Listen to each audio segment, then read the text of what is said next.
Bonjour à tous, aujourd'hui on se retrouve pour ma toute première vidéo. Aujourd'hui on va parler bourse, on va parler d'investissement passif, mais surtout d'ETF. Dans cette vidéo, nous allons voir les 7 grands avantages qui vont vous pousser à investir de manière passive en bourse avec les ETF. Donc pour introduire cette vidéo, il faut savoir que pour investir en bourse, il y a deux manières de faire. Soit investir de manière passive, donc avec les ETF, soit de manière active. Alors, le problème d'investir en bourse de manière active, donc là on parle de stock picking, c'est le fait de choisir action par action. Le problème c'est que c'est long et fatigant. Ça demande beaucoup de connaissances, ça demande de longues heures d'analyse au niveau des chiffres d'affaires, des bilans, des ratios. Ça pose beaucoup d'aléas et de problèmes. Pourquoi? Parce qu'on peut acheter à un cours beaucoup trop haut, mais on peut aussi vendre trop rapidement. Et le dernier et le plus gros problème selon moi, c'est qu'une entreprise dans laquelle on va investir peut faire faillite et donc notre investissement de départ peut tomber à zéro. Alors, les ETF, il y a de grandes fortunes qui les recommandent, dont notamment Warren Buffett, qui est l'investisseur boursier le plus connu au monde et qui est l'une des plus grandes richesses au monde. Il a dit qu'en investissant périodiquement, donc tous les mois, tous les trimestres ou tous les semestres, dans un fonds indiciel, donc les ETF, les investisseurs novices, vous, moi-même, tous les particuliers, peuvent surpasser la plupart des professionnels de l'investissement. Alors, c'est pas seulement des paroles en l'air. Pourquoi? Parce que Warren Buffett, il a décidé que, il a noté sur son testament qu'il souhaitait qu'à sa mort, on mette 90% de sa fortune sur un seul ETF, l'ETF S&P 500, qui regroupe les 500 plus grandes entreprises américaines. Alors une petite anecdote sympa qui montre que Warren Buffett a confiance euh, dans l'investissement via les ETF, c'est qu'en 2007, il a parié 1 million de dollars que l'ETF S&P 500 ne pouvait pas se faire battre au niveau de la performance. Donc il y a eu un groupement de plusieurs gestionnaires professionnels actifs de fonds qui ont décidé de relever le défi. C'est Protégé Partner LLC. Après 10 ans, le résultat a été sans appel. Warren Buffett, avec son ETF, le S&P 500, a eu une performance de 85%, tandis que le fonds, lui, a eu une performance en moyenne de 22%. Il y a aussi une autre personne qui est très très connue dans le domaine de la finance et des investissements, c'est John Bogle, qui est un des pères fondateurs de l'investissement via les ETF, via les fonds, mais c'est aussi l'un des gérants d'un des plus grands fonds au monde, qui est Vanguard. Donc lui, il dit que les fonds indiciels éliminent les risques liés aux actions individuelles, au secteur de marché et à la sélection des gestionnaires. Donc c'est tout ce qu'on a dit juste avant. Ça élimine le risque qu'une entreprise fasse faillite, ça élimine le risque qu'on investisse dans le mauvais secteur et ça élimine aussi le risque d'acheter ou de vendre trop tôt ou trop tard. Seul le risque boursier demeure. Donc le risque boursier, c'est par rapport au cycle. Parce que oui, en bourse, il y a des marchés, il y a des marchés haussiers, mais il y a aussi des marchés baissiers, mais ça, personne peut l'éviter. Donc, on commence par le premier avantage d'investir via les ETF, c'est la performance et c'est surtout aussi la passivité. Vous avez rien à faire, tout simplement.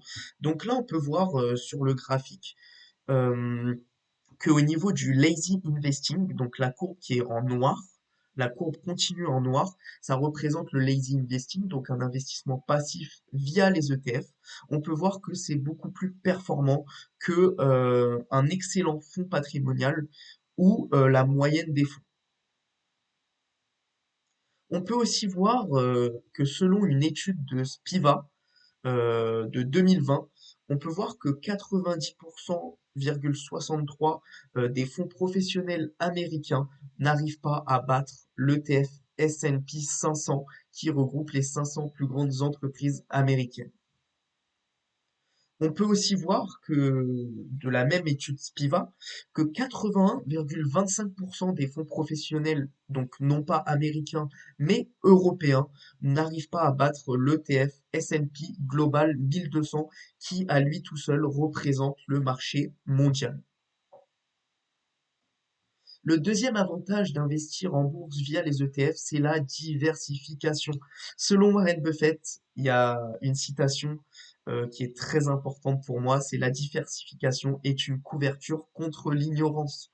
Tout investisseur doit savoir se diversifier. Donc là, vous pouvez voir qu'avec un seul ETF, il y a une bonne diversification sectorielle et géographique. Là, je vous ai pris l'exemple de l'ETF MSCI World qui investit dans des milliers d'entreprises et on peut voir que là, du coup, il est investi dans de très nombreux secteurs, que ce soit la technologie, la consommation, l'énergie, la santé, les matériaux, l'immobilier, mais aussi la finance. Et il est investi dans de nombreux pays, dans tous les pays développés, donc à 66% les États-Unis, mais aussi le Japon, le Royaume-Uni, la France, la Suisse et plein d'autres pays. Alors le troisième avantage d'investir en bourse via les ETF, c'est les frais réduits. En investissant son argent avec le banquier, vous lui permettez de récupérer presque la moitié de vos gains, alors qu'il a pris zéro risque. Je vais vous montrer tout de suite avec deux exemples. Le cas numéro un, c'est un investissement avec les ETF. Donc on investit 100 000 euros sur 25 ans avec une performance de 8% par an et des frais moyens de 0,35 par an. Donc les frais moyens, ça varie, c'est entre 0,20 et 0,6 voire 1% pour certains ETF. On peut voir qu'au final, on arrive à un résultat de 530 000 euros d'intérêt et 50 000 euros de frais. Donc si vous avez investi 100 000 euros, 25 ans après, vous avez 630 000 euros. Donc vous avez gagné 530 000 euros.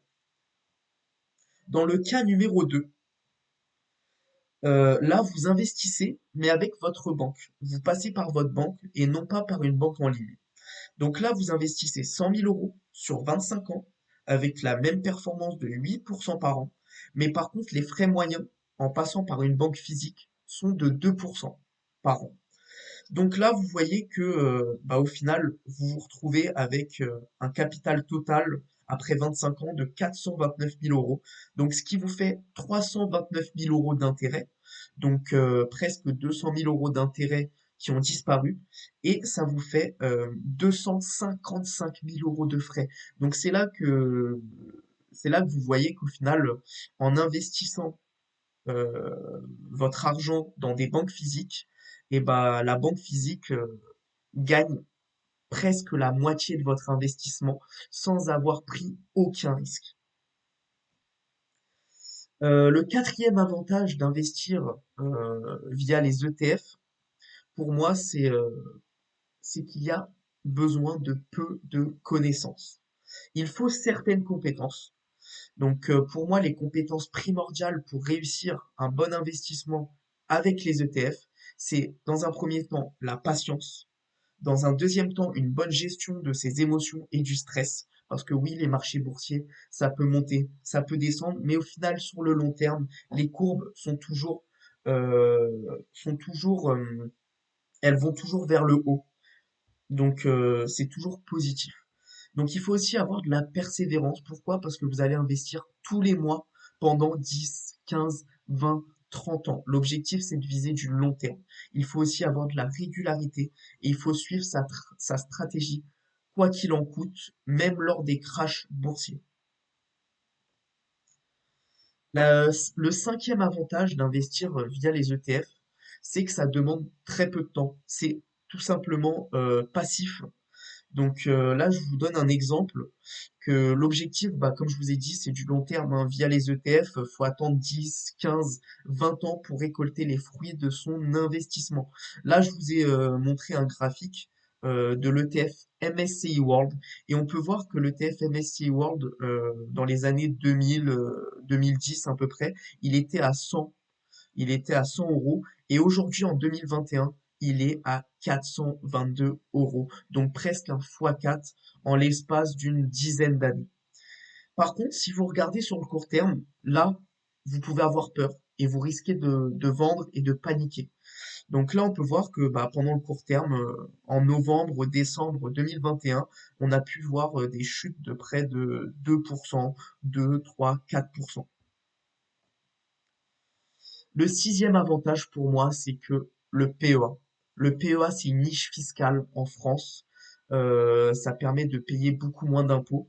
On peut voir qu'après 5 ans de détention, on a juste à payer les prélèvements sociaux qui sont de 17,2%. On est exonéré d'impôts, donc on est exonéré, bah du coup, on paye pas la flat tax comparé au compte titre, mais là on va juste payer 17,2% sur nos plus-values.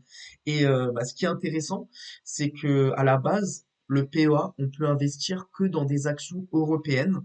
Par contre, bah du coup, la petite exception, c'est qu'on peut investir dans les ETF via l'enveloppe du PEA et on peut investir dans des ETF qui investissent dans des actions américaines, asiatiques. Donc ça nous permet d'investir dans des actions américaines, asiatiques tout en ayant une enveloppe fiscale beaucoup plus intéressante qui est le PEA. Donc là, je vous montre des exemples d'ETF qu'on peut utiliser dans son PEA. Par exemple, le S&P 500, mais aussi le MSCI World qui investit dans 1555 entreprises dans plus de 23 pays développés. Pour finir, le septième avantage pour moi, c'est la liquidité. Euh, les ETF sont très liquides, on peut les acheter, les revendre assez facilement. Par contre, pour cela, il faut choisir des ETF avec un encours supérieur à 50 ou 100 millions d'euros. Donc voilà. Vous pouvez revenir sur la vidéo si vous avez loupé quelques points ou si vous n'avez pas pris, si vous n'avez pas eu le temps de prendre des notes. J'espère que cette vidéo va vous aider à comprendre un peu mieux l'investissement en bourse via les ETF. J'espère que du coup ça vous a donné envie d'investir en bourse et surtout bah du coup de suivre mes prochaines vidéos. Je vous souhaite une bonne journée et je vous dis à plus tard. Ciao ciao.